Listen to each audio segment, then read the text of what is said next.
I think the bigger picture is, do I expect a recession? No, I think the soft landing is going to be there. I expect to see subpar growth this year, sub 2% GDP growth, but still growth. Because I just don't see him implementing all of these ridiculous ideas that are currently being proffered. However, got the White House, got the House, and got the Senate. But with the House, you can only afford to lose one vote. That's big. So hopefully there'll be some more logical people that will just not go down the road of, he says do this, therefore we do that. So simplistically speaking, for the country, nation as a whole, slower growth. I'm worried about deficit spending. Don't worry about the tax cuts. Yes, wrong. The continuation of them, that's not going to kick into gear until the end of this year anyway. So it has no implications on 2025. 2026 it will. But they will extend those. Deficit spending, they're spending money like drunk sailors on shore leave again. Look at our kids and our grandkids. That's what we're leaving for them. And that's the biggest concern. We talk about $38 trillion national debt. In reality, it's about 29-ish. But we own that debt. Social Security Trust Fund owns a massive amount. But why is that important? We'll get to the 10-year comment, is that we need to service that debt. In the third quarter of last year, the biggest, in the US's fiscal year, current one, the biggest payment they will make, federally speaking, is not for defense. It's always for defense. It's servicing the debt. Wow. Yeah, that's the biggest amount of money. So in order to do that, we write big checks and print more money. We've got to sell that debt. Now, right now, we're saying we're going to take over Mexico and Canada. I mean, all these countries around the globe, do they want to buy our debt? Largest owner outside of the US of US debt, not China, it used to be, they're number 2. It's Japan, followed by China, followed by Great Britain. And that's only still a fairly small amount. But if we want them to buy it, they need to look at a country and say, is the interest rate, does it make sense for us to buy that debt? Well, if it doesn't, then why would they? Which means that interest rate's got to go up. And it will go up across the board, specifically mortgages to the 10-year Treasury, again, which I promise I will get to. But we are in a basis right now that deficit spending is going to mean we've got away from the decade plus of free money, which we had since 2008, and we got used to it. When was the last time you looked? I don't care if you pay your credit cards off every month, which you should, by the way, but when was the last time you actually looked at the statement for your credit cards? Take a look one of these days. It will scare you what the interest rate is. I'm sure paying off every month, which you should, but I mean, 20-something% now? Right. Oh boy. And so we've become used to free money for way too long. So I think not all of it will be implemented. Some will certainly. I think other things won't. But it will mean that this year I do expect to see okay growth, but not fantastic, because why? Businesses and business owners, what do they do when they're uncertain? Do nothing. They freeze. It's like, I'm not going to hire more people. I'll increase productivity by making my staff work harder. And that's what they'll do. So again, we tend to expand and grow. We think things are good going forward. But if we're uncertain, we just sit tight. And if we do that, the economy cannot expand the pace you'd like it to. So that's the big picture part. Keep on asking if you want to, but that's okay. So, I mean, I have questions about us locally. What does that mean for housing prices locally? If we're not going to see interest rates change all that much this year, how is people returning to work going to impact ownership, and how is it going to change, what we saw from last year? And we're going to still see lack of inventory because nobody is selling their homes because their rates are so low. I don't know about lack of inventory. You're getting way ahead out over your skis here. So Sorry. reel you back in this bit here. I have a lot of listings coming on, so I'm not seeing a lack of inventory. Well, I think you're just special, Kari. Am I? Courtney, am I? Yes, you are. Yeah. Am I? Really? Yes. You're getting ahead. We're getting ahead at Matthew. He's going to talk about all of It's this. your birthday, Kari, of course. Oh, I'm special. Good I call. forgot my crown. We have seen job growth slow down. I mean, year on year numbers, we haven't got December yet, we've got November. Metro area, Kingston, Amish counties, but it's 15,700 new jobs. That's not a good number, but it also accounts for the Boeing strike. So which kicked in, those numbers actually kicked in October. So it will get out of that, but government, education, health services always grows what they do. They just don't make any money. So any nurses, teachers, I'm sorry, like my late sister was a teacher and her paychecks was an embarrassment of paychecks. Yeah. But that's great. But we see leisure construction has slowed down, certainly on the commercial side. Why? Well, no one's going to build an office building right now. No one's going to build an apartment building right now. We are oversupplied. Condos, too expensive. So that construction market is falling down as well. Information, that's going to be interesting. The return to work, which is important to talk about. Yes, more companies are trying to get out ahead of that. Obviously, we know Amazon specifically, they've got corporate employment. It's about 350,000 people work for them. That's just corporate. And so they say, you will be back in 5 days a week. Anyone here work for Amazon? No. Okay, good. It's a wicked smart move on their part, and here's the reason why. Is that they, along with a lot of other tech companies, kind of got a bit bloated coming out of COVID, overhired. Now, you start laying people off, what do you got to do? Pay them. You say to somebody, well, what in your contract says you don't have to be here 5 days a week? Oh, you don't have that in your contract? And I can get rid of you for breach of contract and I don't have to pay you a penny. Wow. It's going to be a great way for them to cut some of that excess fat and it will save them billions. Wow. It's actually remarkably smart.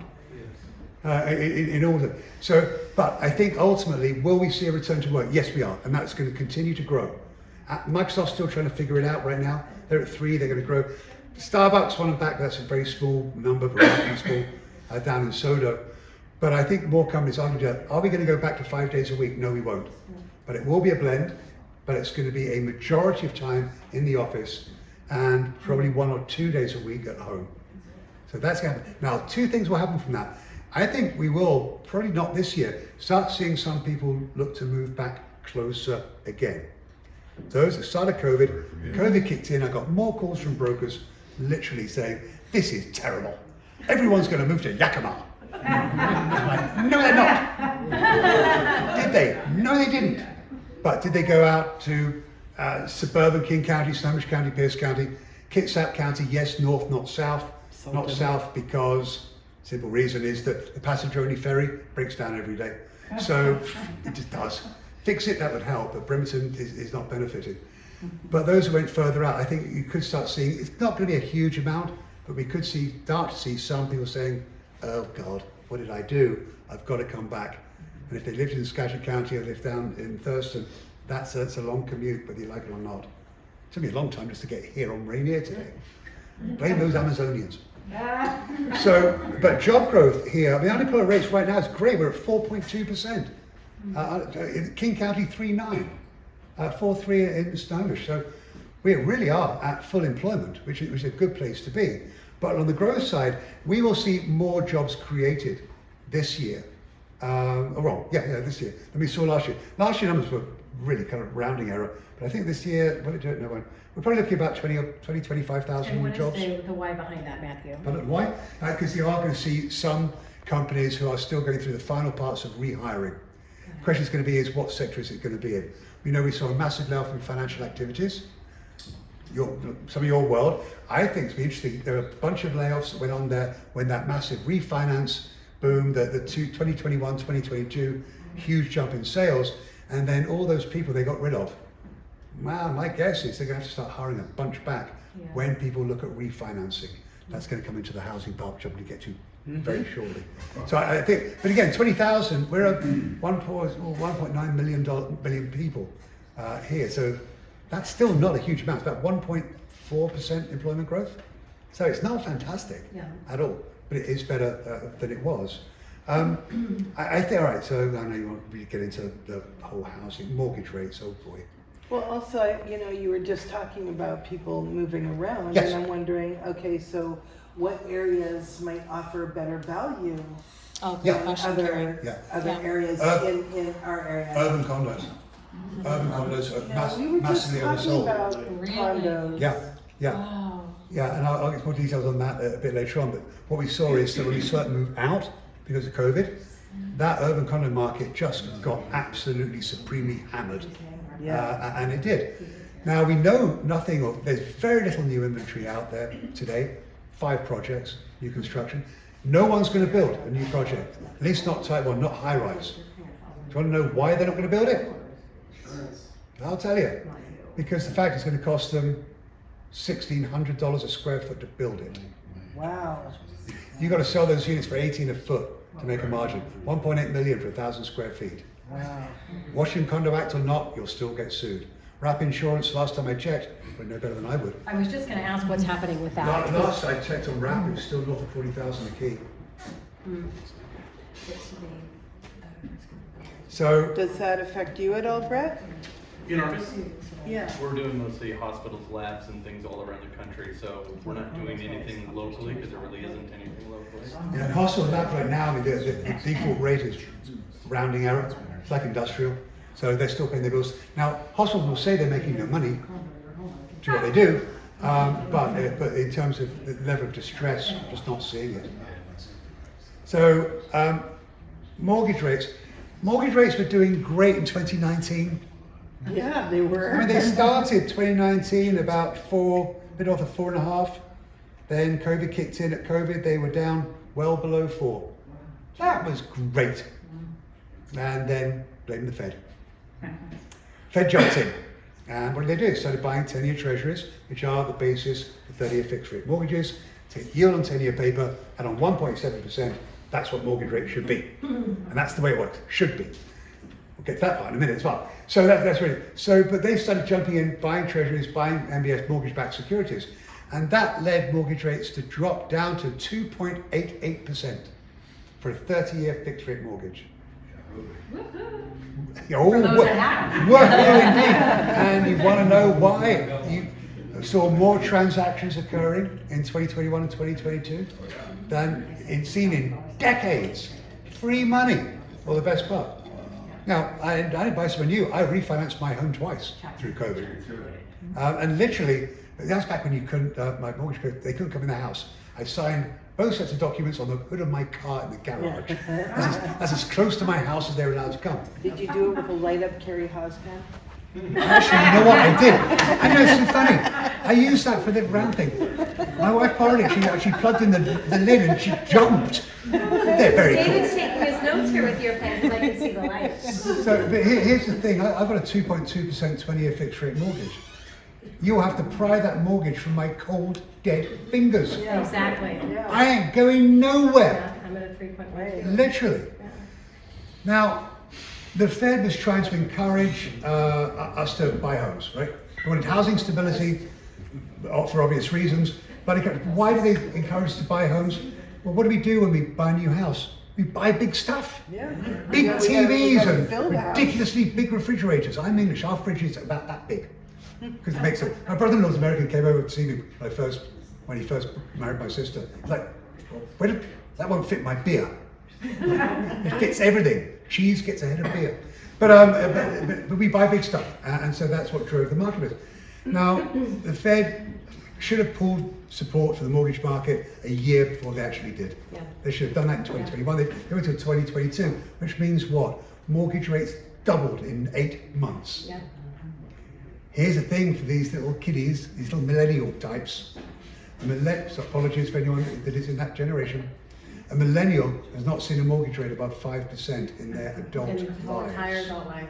In their adult life. In their adult life, yes, Right. yes. So they're looking at it, we're at 714 today. Is it higher than it should be? Absolutely, yes, ma'am. And then you have their parents that have all this equity, and now the Feds are lowering the Fed's fund rate so they can get their home equity line of credits for lower money. So it's just compounding this never-ending challenge, right? Yeah, so half of first-time buyers are still going to the bank of mum and dad. I know I'm one of them. So, not my mum and dad, I'm the kid. You are. So, oh yeah, no, yeah, it's my inherited sons. My son's actually still at Gonzaga, so, but then 2 years there, 4 years in grad school. See, where's he going to buy somewhere? And he's definitely not moving back in with me. I changed the locks. I also turned his bedroom into my office. So yeah, he ain't coming back. But that's what's happening. But my concern is for that generation, the second half, the younger half, of millennials, and then Gen Z, William, my kid. It's a 12 million people. It's a tsunami wave of demand for the next decade. Where and what are they going to afford to buy? Are we actually keeping them out and forcing them away from the housing market? And that should be a big concern for all of us. We have a housing shortage across the country today, by my estimation, about 3.6 million units. It's a big number. Washington State, by the way, 800,000. Commerce Department says 1 million. I can't get there, but it's a lot. But that's housing across all types: ownership, rental, affordable, the whole gamut. It's still a lot. But we've got the demand. Why aren't we building more? Builders put on this plan to do one thing: build stuff. Why aren't they building to all this demand that's out there? Because yes, we've seen inventories rise, but are you back down? Everyone compares it to inventory levels are up year on year or up over the last couple of years. Don't do that. Look at where you are today relative to the same month in 2019. That's what you need to do. The last normal year.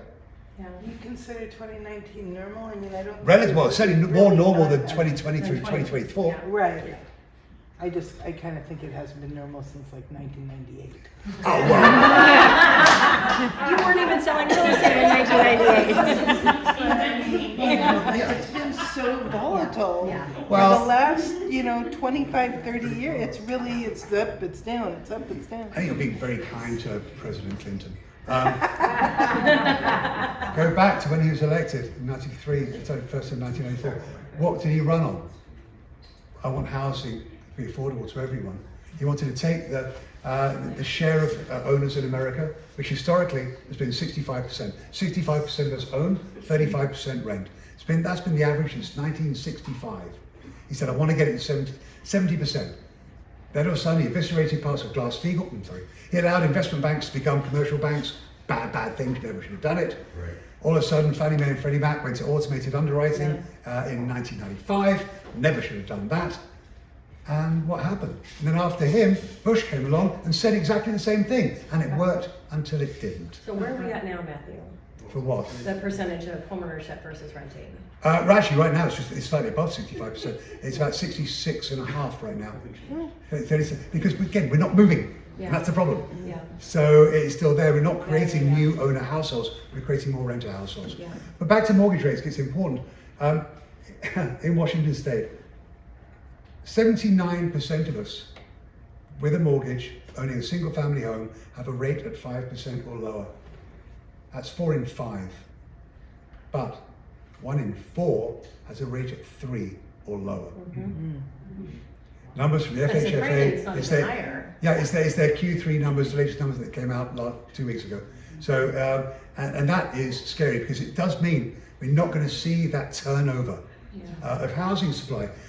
People don't need to get the same mortgage rate that they've got to move, but the golden handcuffs are still there. Now, you don't need to get, today you've got a mortgage at 3, you don't need to get 3. If you get in that kind of 4.5, maybe 4.75, it's out of the 5, then you feel less tied. We're still, however, we're still selling houses, right?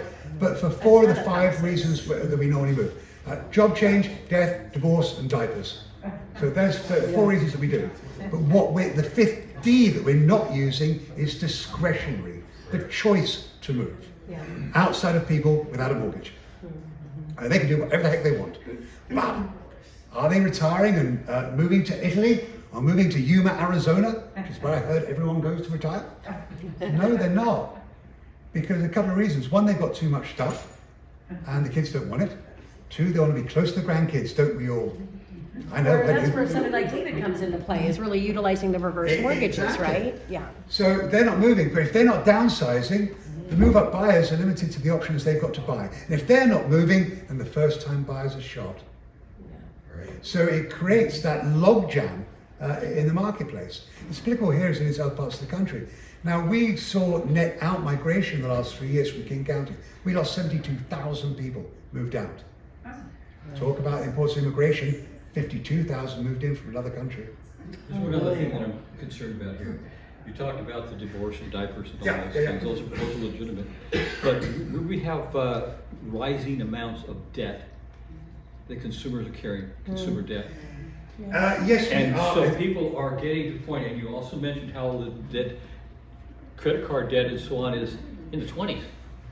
So there are increasing numbers of people, and I think we'll increase this next year dramatically, that will be refinancing, going to the piggy bank that they live in, Sure. to get rid of those 3% loans. Hate to do that, but it's a better deal, they'll tell themselves. I don't agree with them doing it, but it's a better thing for them to do than having a 20 or 25% credit card obligation, $20, $30, $40, $50,000. And what you're saying is absolutely right, but where I would push back a little bit is that you have to look at the income quintile. So if you look at in that respect, you tend to find far higher balances carried on lower income households who tend to be renters, not owners. And it's the reason that COVID had an exponentially negative impact on renters rather than homeowners. Why? I didn't lose my job. People didn't lose their jobs. We all work from home, but those people in the service industries, leisure and hospitality specifically, did, because we shut down the restaurants, shut down the hotels. So if you look at the lower 40% in terms of the income cohort in this country, that's where a lot of that credit card debt comes from. But specifically, you want to know a bubble, car loans. The automobile market is a big bubble market right now.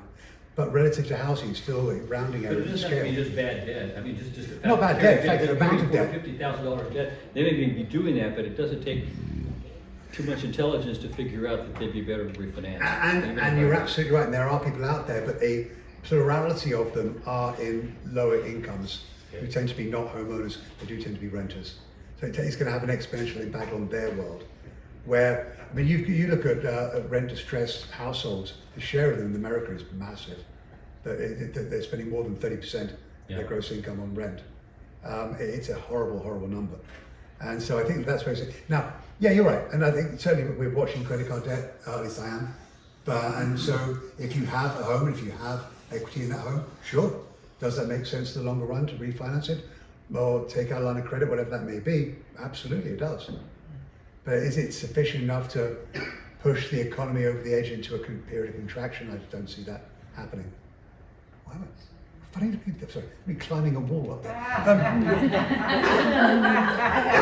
I've met all over. I was noticing a bit of a anyway. Mortgage rates though are important because I know that Tina wants to know about. We all do. Are they going to come down? Yes, they are. I mean, right now the spread I mentioned earlier on, that 1.7 plus 10-year, is exaggerated. Right now the average spread about 2.5%. So actually rates could come down. But why is that spread that much more? Banks, lenders understand the fact that rates will at some point come down, that people will refinance and they will lose that income. They're front loading. Simple as that. Yep. More than anything. So you can actually see, if we get back to that traditional relationship, that puts mortgage rates down close to 6% today, which is okay. But are we going to get back to that 3%? No, we're not. And again, because of our debt, if you think the long-term rate on 10-year paper is somewhere 4.2, 4.3, well, you can do the math. It's not complex. I'll still take a mortgage rate at 6 or just below. That's fine. But it was fake before. It should never have happened, but it did. But rates have been coming down since October 1981, when mortgage rates were 18.2%. 20% if you include points. They come down every decade. They can't come down to zero. And a lot of it is a function of US debt and debt levels. I think that we will start to move down probably in the spring of this year. I expect at the end of this year, Q4, the average 30-year fix will be somewhere around 6.4%. Is it what you want? No, it's not. It's better where it is now, yes. We could get down to around 6, but I think the terminal rate is going to be around that high 5s, low 6s. Terminal being the long-term rate. And it's just based upon where debt is. That wouldn't be bad because the historic average is in the 7s. So over time, sure. If we could get to in the 5s, I think people would be pretty. They would, but that's not stopping people from buying now. See, people who believe that they're hedging. Right. They say, I'm not going to lose that house because I've always wanted it, and maybe it's not that particular house, but if I wait, maybe prices are going to go up by ratio more, the mortgage rate's going to go down. And that's the conversation for people to really understand, because Yes. a lot of times they don't unless you're educating them. Yeah. You know, buy now, lock in, and And refi down the road. I mean, I certainly cannot advise anyone to take out a mortgage that's so big that it keeps them up at night. Don't do that. Yeah. However, I have a really great designated broker, and they come up with some of this great information, and they told who the hell us are they? that you know it costs $130,000 to wait a year this past year over buying last year rather than buying now, and that's just going to continue to compound. That's the thing. Anyway, it does if you expect house prices to go down. And by the way, they're not going to. I have to understand the fact that house prices in America, and certainly around here, historically speaking, I could look at the country and go back to 1890s, the earliest K-Schiller stuff I've got. Home prices have gone down twice in history on a systemic decline basis. That's it. They go. 1929 or 2008, right?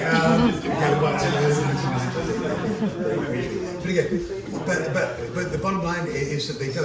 Historically, however, house prices go up by inflation. If you think about that, it's what they do. However, the advantage is, as you know, you all know this, is that when you buy somewhere, when you get a mortgage, guess what that payment does? It doesn't go away, but it doesn't change. Right. Yeah. And over time, you're going to be making more money. Fingers crossed you will. Yeah. Therefore, the share of your income dedicated to a mortgage payment does what? Goes down. Again, you have got to have a doctorate in economics to know this. That's the way it works. Is it for everyone? No. But you think rates going to drop down, and I think they will, but we're not going to go back to that weird place. But people who are waiting, it doesn't make sense for them to do it. Housing here. Last year was better. It was.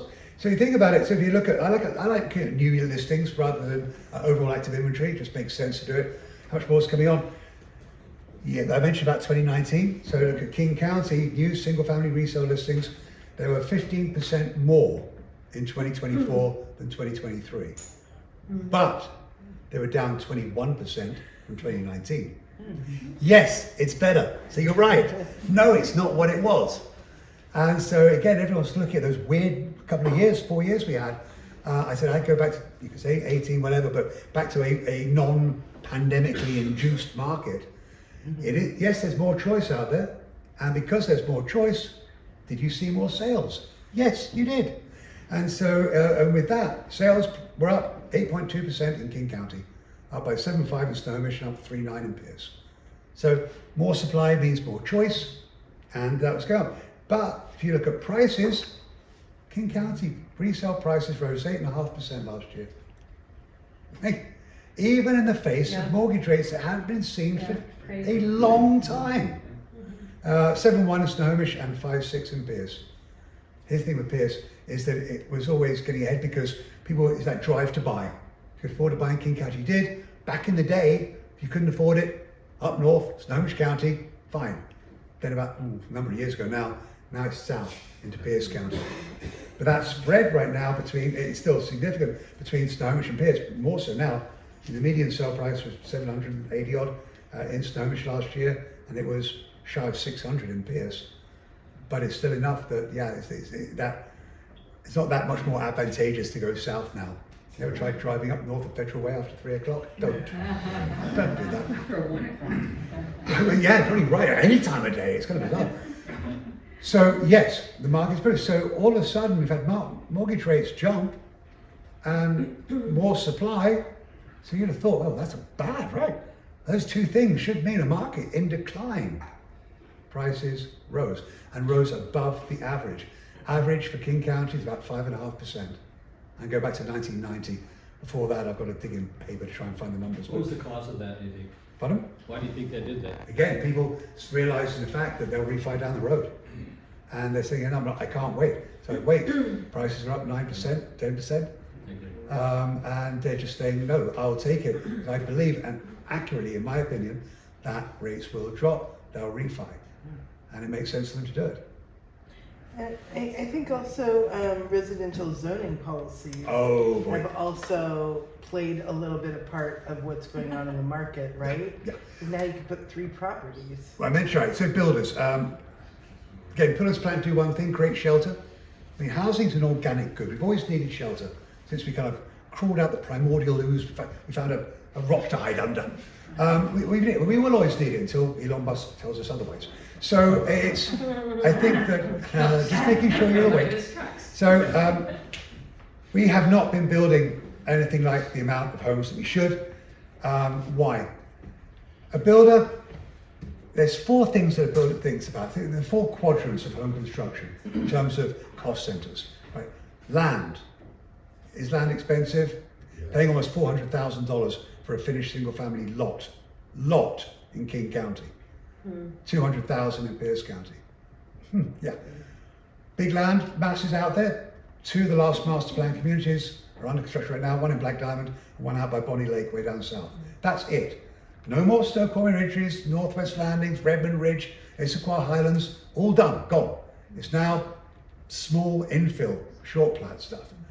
So we ran out of dirt because water, mountains, and growth management, and there is no appetite in Olympia at all to change our growth management boundaries. So sad. None. So sad. And there isn't, because you can't win. You look at zoning policies, well, I could go deep in it, but I won't. First zoning policies in the city of Seattle was created in 1925, and it's their comp plan, designed to be exclusionary, single family, push poor people out. That's what we did. 4% of residential zoned land in the entire city of Seattle is zoned single family. On what planet does that ever make sense? Yeah. It doesn't, right? So that's where we ended up. So we built it out. Okay. So now I've tried to rezone the Duwamish corridor, tried that with King County Executive. Longshoremen beating me up. Oh, you're getting rid of blue collar jobs. I know what you make, it's not a blue collar job. No, try to do the same thing with Tom Tierney in the Port of Seattle, Terminal 92, underneath the Magnolia Bridge. Then we had a BINMIC, the Ballard Interbay Magnolia Industrial Council. Said, oh, you're going to ruin 15th. I can walk 15th quicker than driving it. There's no real, but they're noisy. Now on the other side, so when you do this, when you start, people saying, oh, you're hitting the working man, there's no political will to change that. Urban growth boundaries, okay, you all know what those are, right? So we decided back in 1990, inside you can build, outside it's either one house per 5 acres or one house per 20 acres, period. You try changing it, who's going to get annoyed? Farmers. Yeah. We make food. You're digging into our world. No will to do that either. So we've got a finite amount of land. Therefore, what Kari said, House Bill 1110, which I was, I hate to say it because I sit on the Salem Governor Residence Council at the Economic Advisors. I helped push that along. It means you can build multifamily up to 6 units inside single family zoned areas depending on population. So smaller markets, duplexes, bigger ones like Seattle up to 6 units. It's not a panacea at all, for reasons I'll get to in a moment, but I was pilloried, literally, beaten up royally for supporting it. I can't figure out why.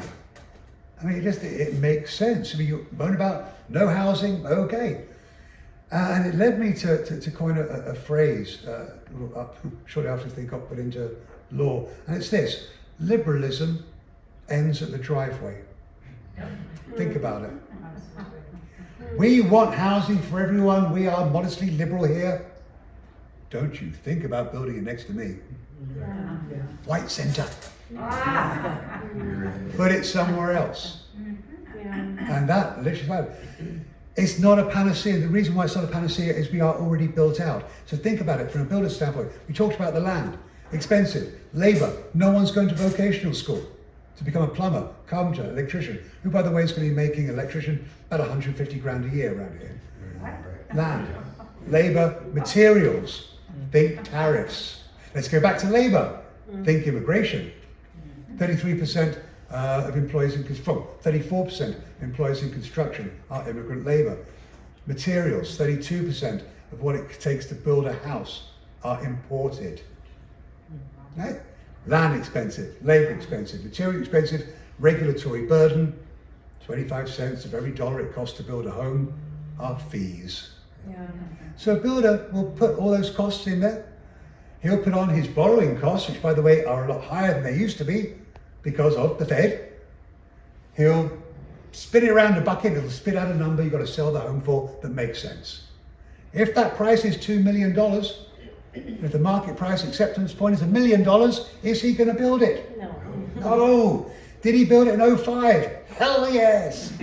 Why? OPM, other people's money. Massive over leverage. Today a builder can borrow 62, 63% of total cost. He's got to have skin in the game. He won't do it. But on House Bill 1110, no land out there to build these duplexes or quads or whatever. So what does he have to do? He's got to buy 5 or 6 single family homes. Well, that'd be like herding cats, right? Under separate ownership. He's got to pay what for them? I can't find a house in King County for less than $500,000 to let my dog live in. Right. So, got to pay a lot of money for that, to tear them down, by the way, and rebuild them. I live on Queen Anne, it happened around the corner from me. There was a woody walk-up, 2-story, I think probably 12-unit apartment building. Got bought, torn down, replaced with 8 townhomes. Asking price, 1.4 million average each. Who's that helping? No. So therefore, it's a grand, it's never going to be a panacea. Could it help a little bit? Maybe, but it's the problem we've got because of where we live. The topography we have here, water, mountains, still lousy mass transit infrastructure, and no, I don't want to use light rail to go to Redmond. I don't like Redmond.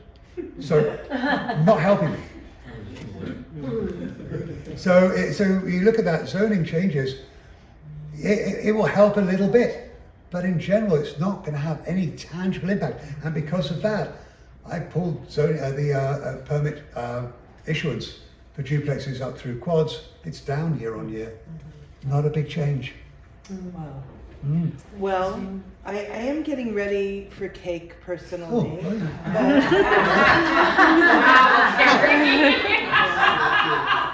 Just like that. We're getting there. But I wanted to see if anybody has any other burning questions, and if you could tell us, like what keeps you up at night? Like what are the things that we should be thinking about?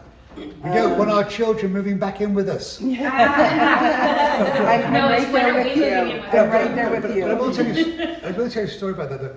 For my sins, I used to teach undergrads at University of Washington. And I used to have a lot of football players in my class because my class, which is real estate finance, didn't get in the way of weight room time or field time.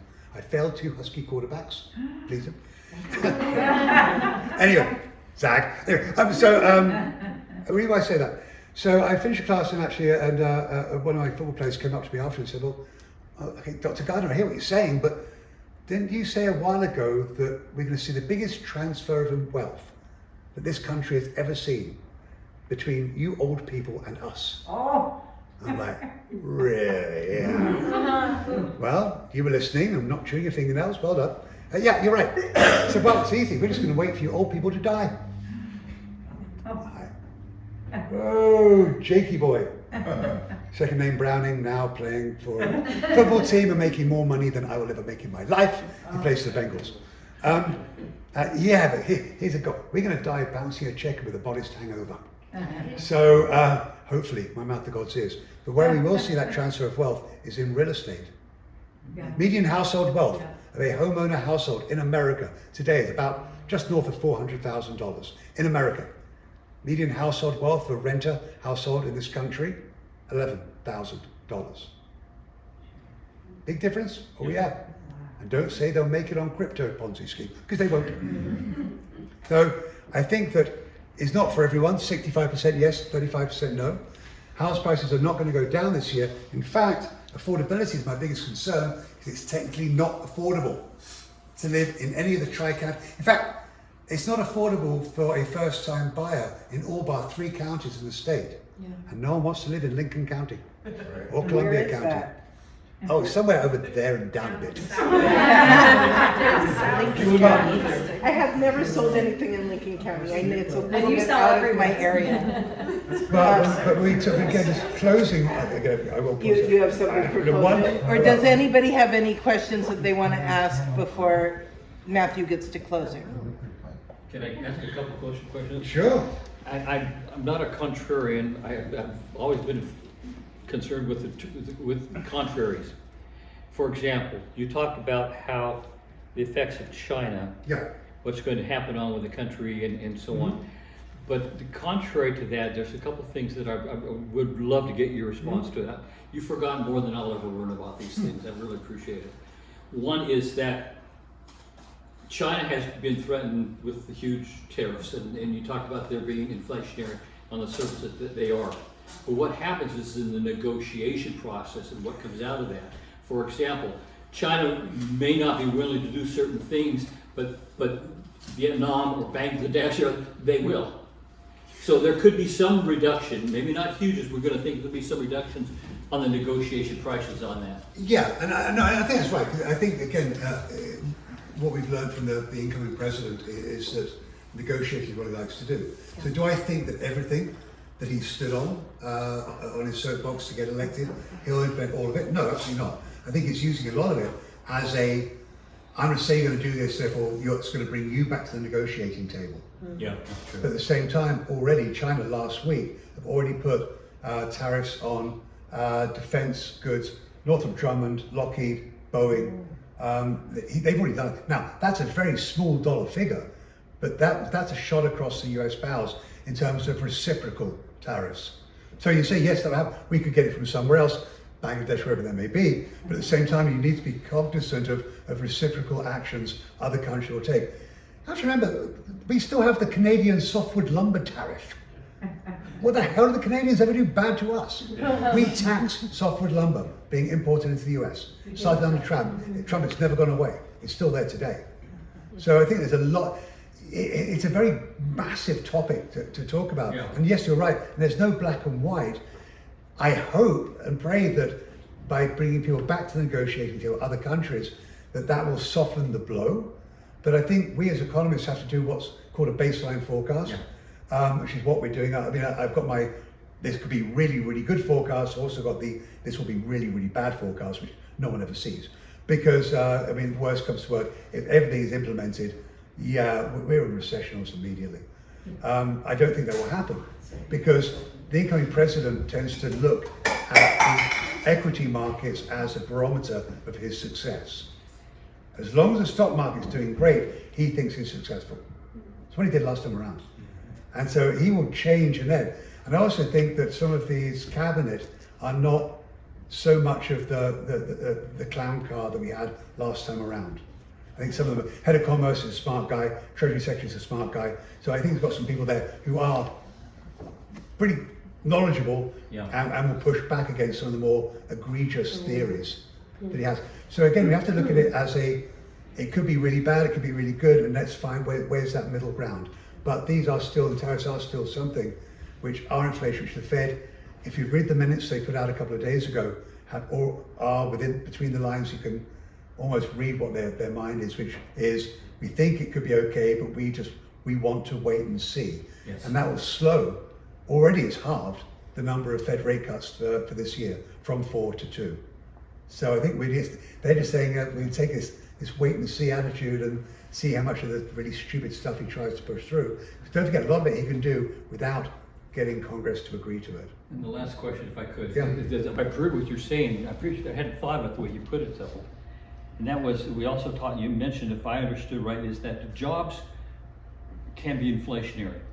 Increasing the job market and so it can be inflationary. A lack of them, yes. But to me, the contrary on that, what segments of the job market we have nationally are not really effective in the country? Well, it was the government jobs. Well, I mean, you've got to I'm not trying to get political on it. Yeah, But if the big talk is that, we'll wait and see if it happens. If those goes through, will that offset some of the increasing jobs and kind of be contrary to some of the inflationary structures of having additional jobs? Well, then you look at Doji, right? And you got to look at this new Department of Government Accountability, whatever the hell it is. It mustn't thing he's made up. He came out today and said it's not going to happen. We're not going to peel $2 trillion out of the budget. I mean, they're already agreeing it. Oh, and Trump's already said he can't get inflation down. All of a sudden he could, now he says he can't. So yeah, that's just the way that works. So, but then you start going down the road of impact of AI, which scares me to I was death. just gonna ask about Okay. AI. If you have any children, grandchildren, do not let them become accountants.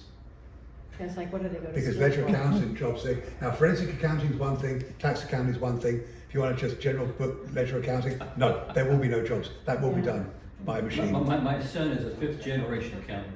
Well, tell him to start, maybe he wants to I go know, and to I try school to talk him again. out of it. So, I mean, that again, I think we're still a ways away from it, in my opinion. But yes, a lot of things can change, and they can. But on housing, will prices go up in King County this year? Yes, they will. My forecast, though, it's going to be lower than the 8% we saw last year. I'm looking around 5% this year, and I'm fine with it.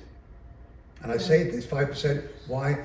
Because we can't affordability constraints, and as rates stay longer, we're pushing up against a very big wall relative to affordability, and that's the problem. But prices will go up. I think we'll see transactions will go up.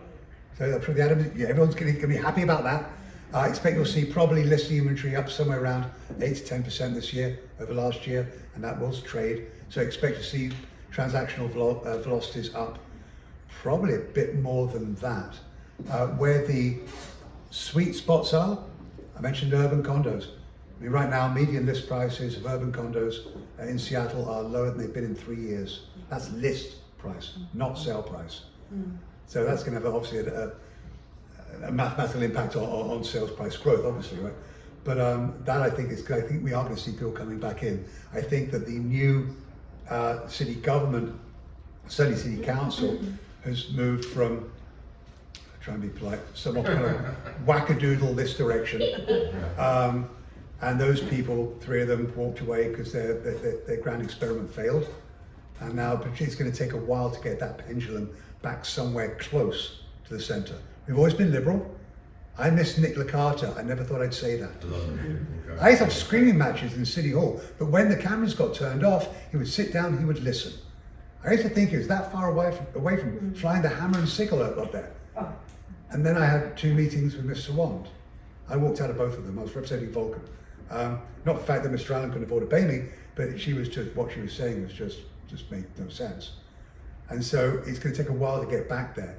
And that I think is going to help with bringing people back into that urban enclave. It's going to help with retail, it's going to help with restaurants who have been eviscerated through COVID. I mean, Tom Douglas laid off 1,200 people in 2 weeks in 2020. Almost killed him. But it's very, very hard. So I think that's going to help once we allow the police to actually do their job. $107,000 starting salary of a police officer in the city of Seattle with a $7,500 signing bonus. So I think that if we do that, that's going to help. Because right now, that's what's holding, I think, downtown back. I think from a condo standpoint, they're cheap. And I think we're not going to build anything new, too expensive. So I think that's where we can see it. I think further out, East Side's getting rich, and it's not just Bellevue or Mercer. It's Redmond, it's Kirkland, it's further out. Issaquah, 1.4 million now is the median sale price. Duval. So if you look at the East Side, It's crazy. it used to be fine, even going down to Renton. Rent is very expensive. SeaTac's not cheap. Again, so we really look at that central area to King County. I mean, you can say it's better down in Black Diamond, but that's a long way from anywhere. But I think that we will see some of those markets which really got ahead of themselves. Lake Forest Park, Mount Lake Terrace underwent massive gentrification through COVID, with people moving further out for work for home, but knowing the fact they'd have to come in but only a few days. They were buying places, renovating them. Watch where retail goes. Retail is always a great view of emerging markets. Because you start getting decent retail in, something good's happening somewhere. So I think that's there. And again, it's not kind of certainly seeing in South, but that's expensive. Pierce, the same thing applies. Kids up north, hopefully South at some point, but Paulsboro, Silverdale, markets are all doing remarkably well, but not any further out from there. You go south, Lewis County, Thurston County, government employment that have always got a job, don't make any money.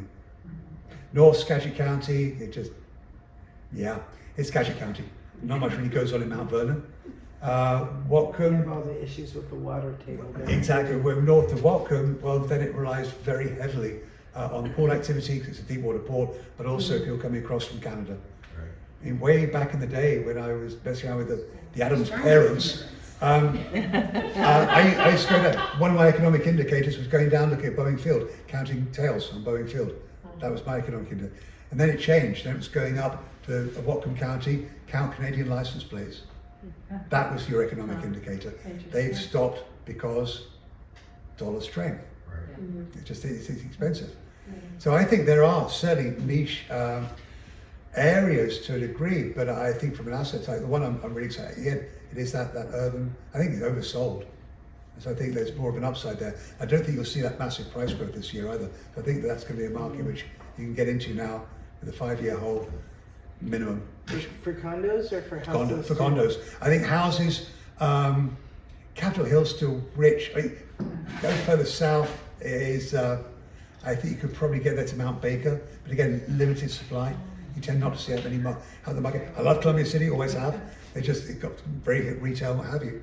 But so I think those ex-urban markets, the closer in ones, will always be protected from a price standpoint. The question is, can you get in there for a decent price? So I think so many of them have already got up to that upper threshold. And that, can't think of.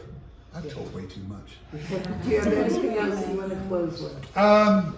Housing is going to be okay, but mortgage rates are not going to be where you want.